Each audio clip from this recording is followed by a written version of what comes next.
Okay, thank you so much for joining. So we will continue our Kevalashtakam. Today we will speak about text 5. So we'll sing the Kevalashtakam first and then we will go on with the explanation.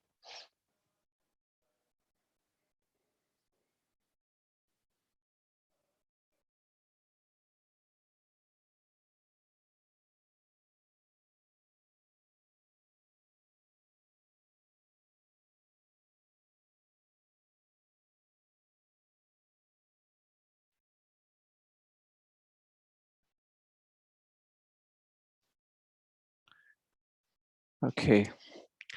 Jaya Jaya Shri Chaitanya Jaya Nityananda Jaya Advaita Chandra Jaya Gaura Bhakta Vrinda Jaya Jaya Shri Chaitanya Jaya Nityananda Jaya Advaita Chandra Jaya Gaura Bhakta Vrinda Jaya Jaya Shri Chaitanya Jaya Nityananda Jaya Advaita Chandra Jaya Gaura Bhakta Vrinda मुखं करोति वाचालं पंगुं लंगायते गिरिं यत्कृपातमहं वन्दे श्रीगुरुं दीनतारिणं परमानन्दमाधवं श्रीचैतन्येश्वरम् मधुरं मधुरेभ्योऽपि मङ्गलेभ्योऽपि मङ्गलम् पावनं पावनेभ्योऽपि हरे नामेव केवलम् हरेर्नामेव केवलम् आब्रह्मास्तम्भपर्यन्तम् सर्वमायामयं जगत् सत्यं सत्यं पुनः सत्यं हरेर्नामेव केवलम् हरेर्नामेव केवलम् सगुरु सपिता चापि समता बन्धवोऽपि सः शिक्षये चेत् सदा स्मर्तुम् हरेर्नामेव केवलम् हरेर्नामेव केवलम् निश्वासे नाहि विश्वासः कदा रुद्धो भविष्यति कीर्तनीयमतो बाल्यात् हरेर्नामेव केवलम् हरेर्नामेव केवलम् हरि सदा वसेत् तत्र यत्र भागवता जनाः गायन्ति भक्तिभावेन हरेर्नामेव केवलम् हरेर्नामेव केवलम् अहो दुःखं महादुःखं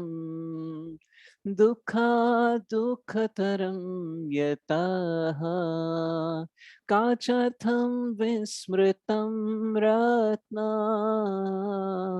हरेर्नामेव केवलम् हरेर्नामेव केवलम् दीयतां दीयतां कर्णो नियतां नियतां वचः गीयतां गीयतां नित्यम् हरेर्नामेव केवलम् हरेर्नामेव केवलम् त्रीणि कृत्य जगत् सर्वं राजते सकलोपरे चिदानन्दमयं शुद्धं हरे नामेव केवलम् हरे नामेव केवलम् हरे Krishna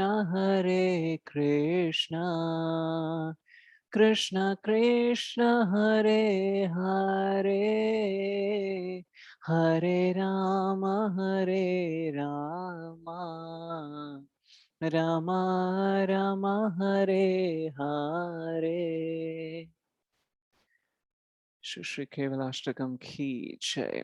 So today we will see about the text 5. Okay, so it's a wonderful verse. Just like every verse, it is very beautiful, and I'll try to explain so that you can experience this verse. So, what Krishna is talking in a different verse, and what this verse talking is little similar. That also we will discuss. So it says, Hari Sadavase Tatra Yatra Bhagavata Janaha Gayanti Bhakti Bhavena Hare Nameva Kevalam Hare Nameva Kevalam.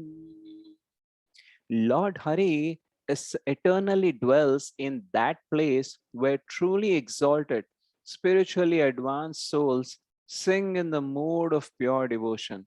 What they sing? The holy name of Sri Hari alone is everything. So, Bhagavata means those who are devoted to Bhagavan. So, those are called as Bhagavata.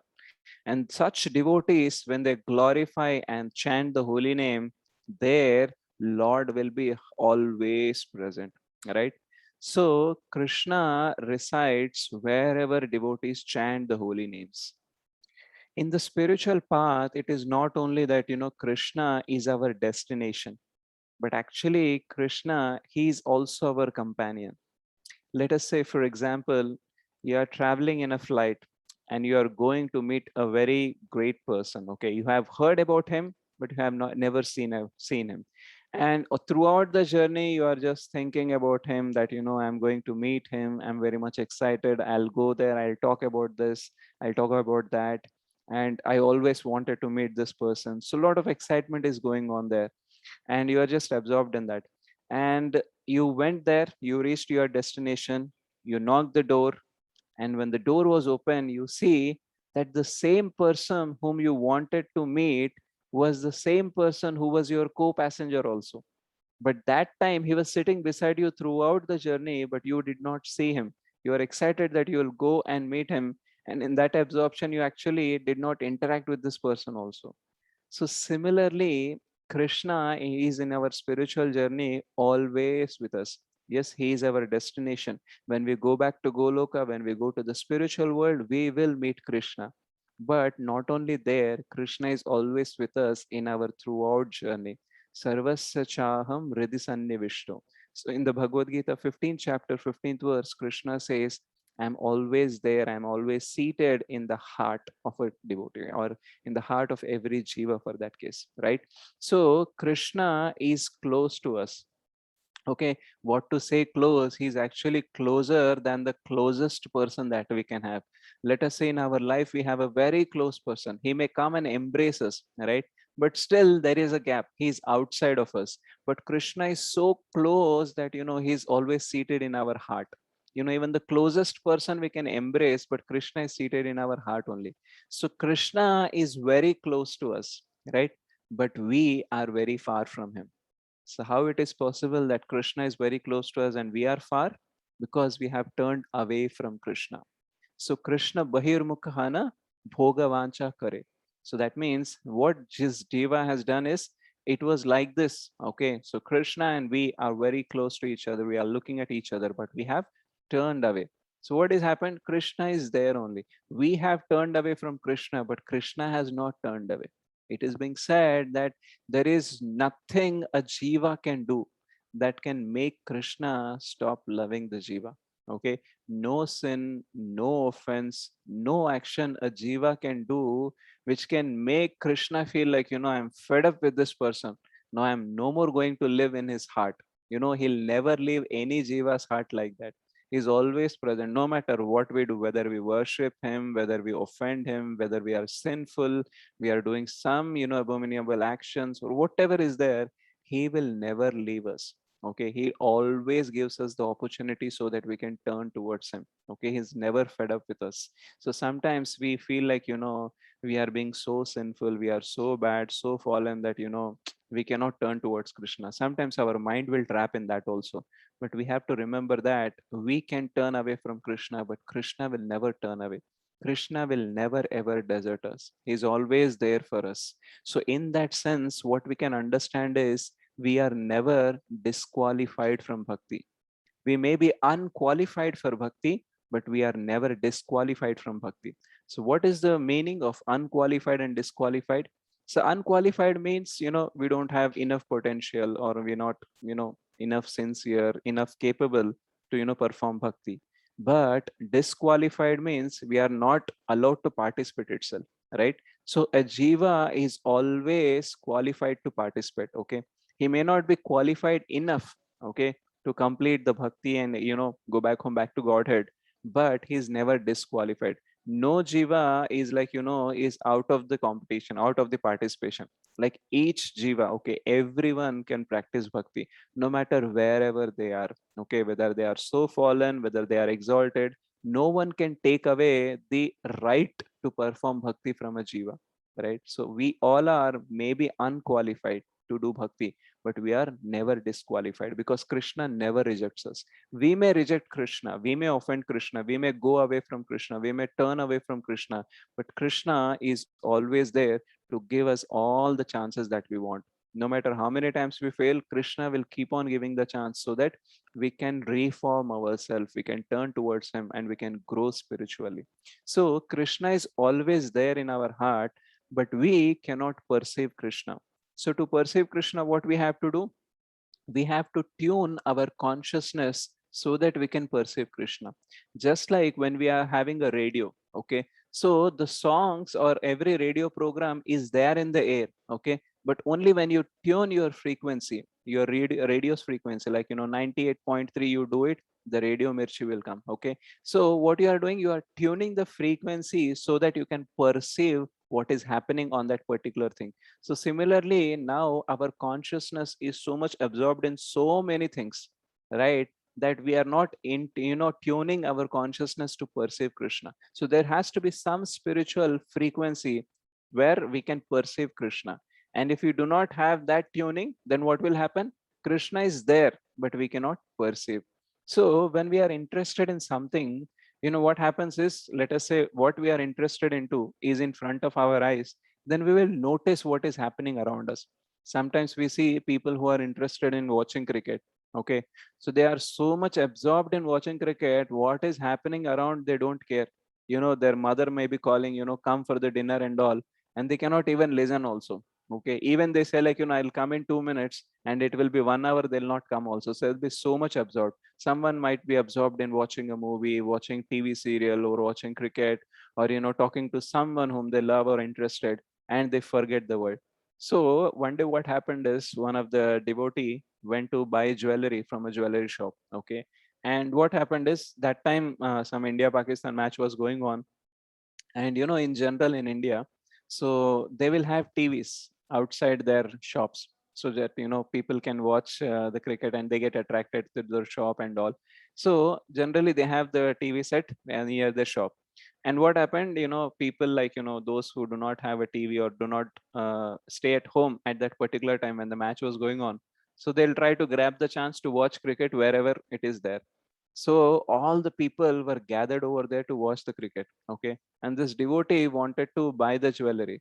So if he has to go from in the jewelry shop from outside, he has to cross that place where these people are sitting and watching TV. And it was very much crowded that they were not giving the way also. Okay. And they were so much absorbed that they don't want to miss even 1 second of action also. right? What will happen next? They were so much excited, they don't want to disturb by anyone, right? So they were not giving way also. So that time the devotee, he actually remembered the mood of the gopis. In the Gopi Geet, they say, अटति यद्भवान् अह्नि काननं त्रुटियुगायते त्वामपश्यतां कुटिलकुन्तलं श्रीमुखं च ते जड उदीक्ष्यतां पक्ष्मकृदृशाम्. So what Gopi says, when you go off to the forest during the day, O Krishna, a tiny fraction of a second becomes like a millennium for us because we cannot see you. And even when we can eagerly look upon your beautiful face, so lovely with its adornment of curly locks, our pleasure is hindered by our eyelids, which were fashioned by the foolish creator. So they are actually scolding Lord Brahma, like, why you have created eyelids? Even if I blink for a moment, then I will miss the vision of Krishna, right? So similarly, these were so much absorbed in cricket that they don't want to blink their eyes. They don't want to get disturbed by anyone. So what is happening? So when they were absorbed in watching the cricket, they are not ready to give away to someone else who is actually entering the jewelry shop. Okay. So they were unaware about everything else what is going around. So similarly, we are absorbed in material desires, material consciousness so much that Krishna is there within our heart. He's there even now, and he's always be there, but still we cannot perceive him. So what we have to do? We have to get into the association of devotee, those who are chanting the glories of the Lord, who are chanting the holy name with devotion. Through that sound vibration, what we can do? We can start perceiving Krishna. So Srila Sanatana Goswami says in the Brihad Bhagavatamrita that, we generally have three pramanas. One is Pratyaksha Pramana, direct perception. Anumana Pramana. So we infer, okay, this might be the thing, that might be the thing. And the third is Shabda Pramana, where we go with the scriptural injunctions, what they say and all. So beyond this three pramana is one more pramana, that is Anubhava Pramana, and that is ultimate pramana. So maybe Shabda is saying, okay, the scriptures are saying Krishna is present in our heart, but what happens? We cannot realize it because we have not experienced that Krishna is in our heart. So what is the meaning of realization? Realization means that we accept and understand the reality as reality. So today we have information about the reality. Okay, Krishna is there. Okay, Krishna is saying in the 15th chapter, 15th verse, Sarvasya Chaham Hridhi Sannivishta. Okay, we can believe in that Shabda Praman, but we have not realized it. If we realized, what will happen? We will constantly perceive Krishna, isn't it? So what is realization? That means we accept and understand the reality as reality. So our mind has accepted it. Now it has no more plans to look at somewhere else. Okay. So that time we call it as realization. Today we know that we are soul. Okay. But when something happens on a bodily level, we are like, trembled, we are got shaken.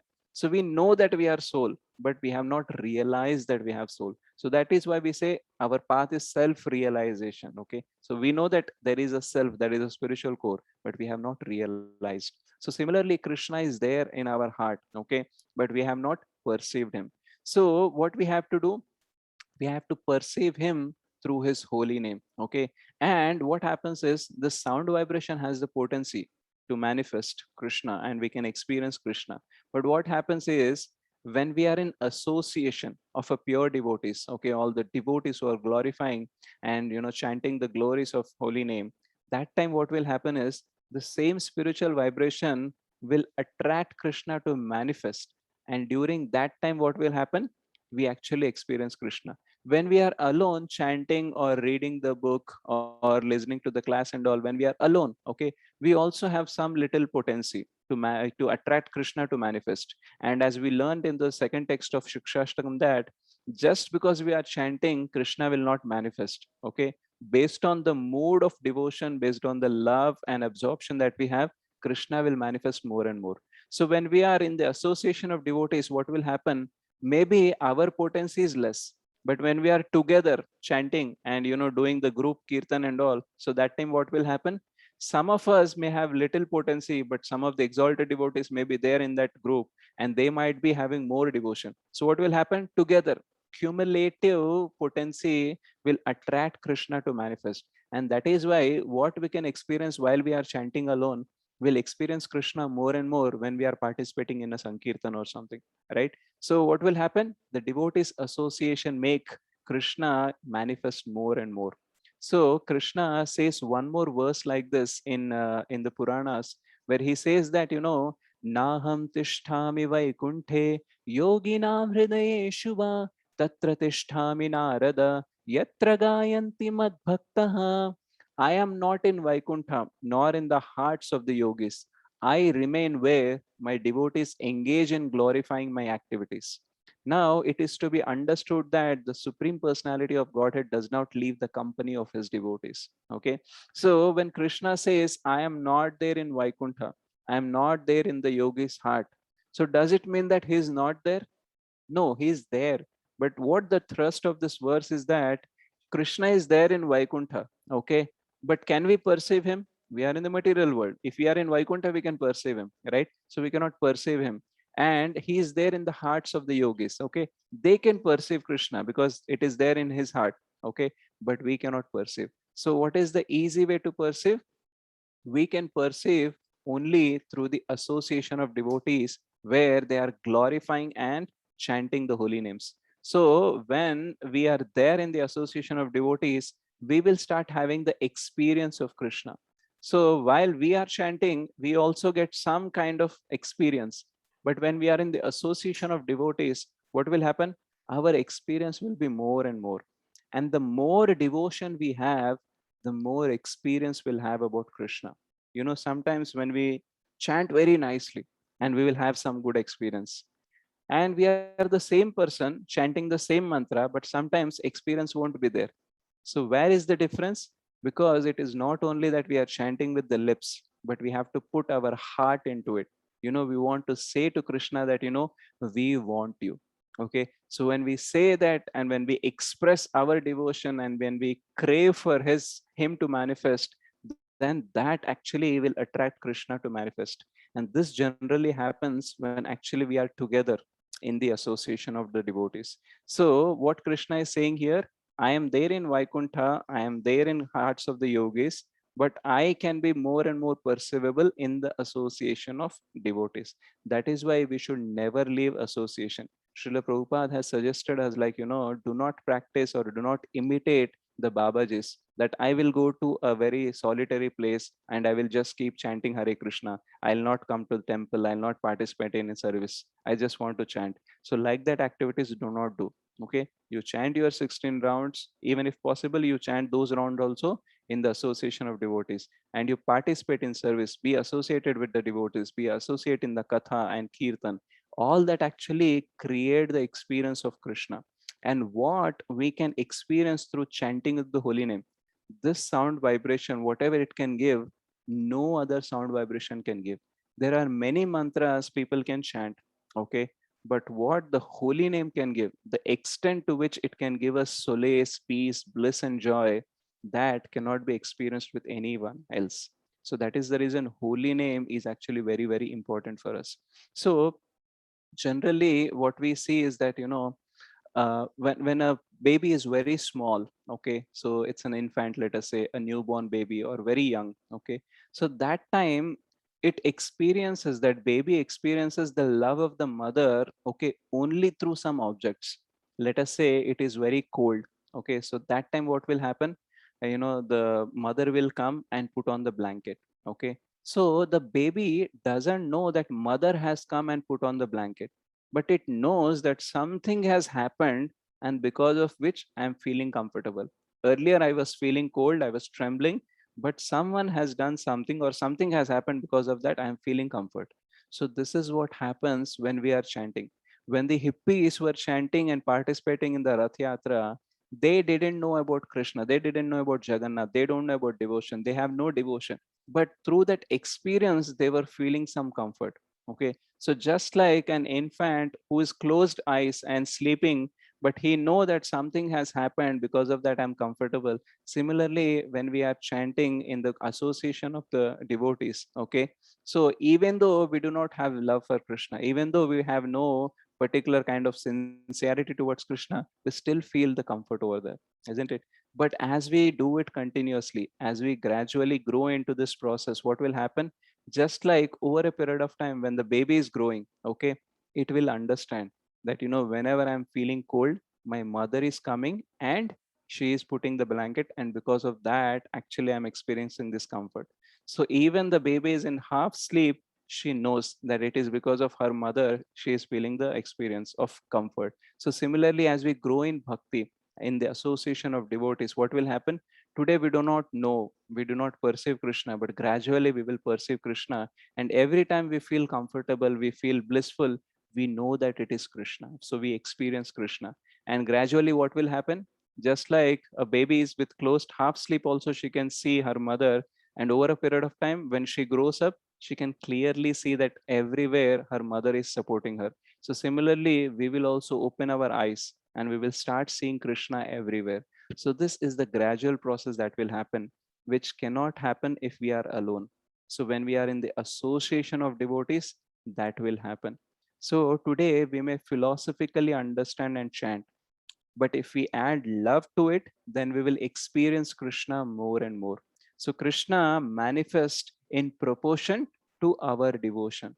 So the more proportion we have of our love, the more Krishna will manifest. Ye yatha mam prapadyante tams tathaiva bhajamyaham. So the way you surrender to Krishna, the way you are devoted to Krishna, in that way Krishna will actually reciprocate.